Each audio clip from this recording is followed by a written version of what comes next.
স্বামীকে আমার শুনতে বলেছে, হতেই পারে বাবা।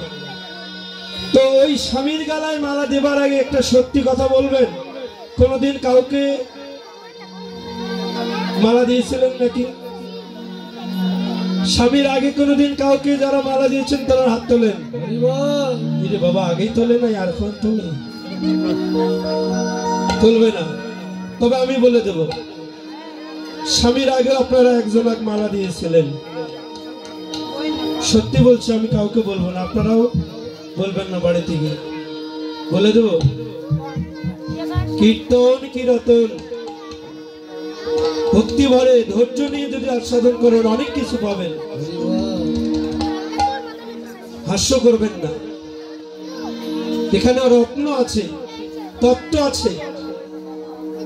কাকে মালা দিয়েছিলেন স্বামীর আগে বলে দেব মা, লজ্জা পাবেন না তো। তবে শুনে যান, ওই স্বামীর গলায়, স্বামীর দেহটা তো অনিত্য দেহ বাবা, স্বামীর দেহটা একটা অনিত্য, ওই দেহটা নষ্ট হয়ে যাবে। কিন্তু স্বামীর দেহে মালা দেবার আগে স্বামীর মস্তকে একটা মটুক ছিল, ওই মটুকের উপরে চিত্রপট অঙ্কিত ছবি ছিল। কেউ বলে ময়ূর ময়ূরী, কেউ বলে হর পার্বতী।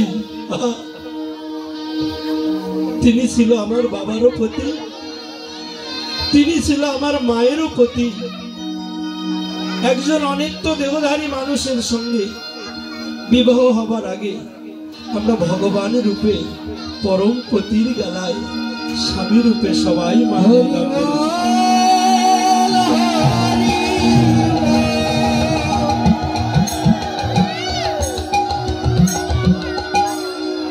কি মা মনে পড়ে দিয়েছিলেন তো, যেদিন সর্বপ্রথম ভগবানের গলায়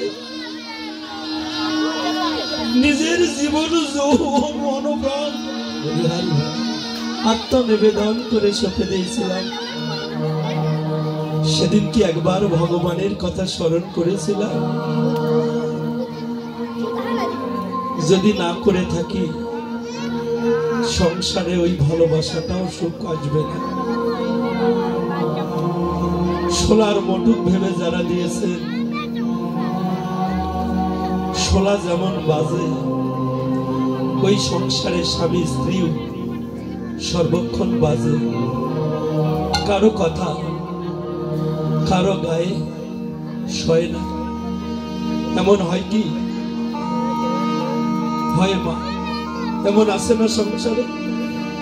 শুধু সমাজকে দেখানো 10টা মন্ত্র পাঠ করে স্বামী স্ত্রী মায়ার বাঁধনে আবদ্ধ হয়েছে, কিন্তু ওই সংসারে মধুর ভালোবাসা নাই। তাই আজকে শুনে যান, এই লীলা কীর্তনে এখনো যাদের বিবাহ হয়নি, যে পিতা মাতারা এখানে আছেন, আপন আপন সন্তানদেরকে শিক্ষা দেবেন। মারে কি বাবারে, সর্বপ্রথম বিবাহর দিনে যে মাল্যটি ওই সোলার মটুকি দিবি, তখন ভগবানকে স্মরণ করে দিবি। তিনি যে ভগবান, তিনি অনন্ত কোটি বিশ্ব ব্রহ্মাণ্ডের সবার প্রতি।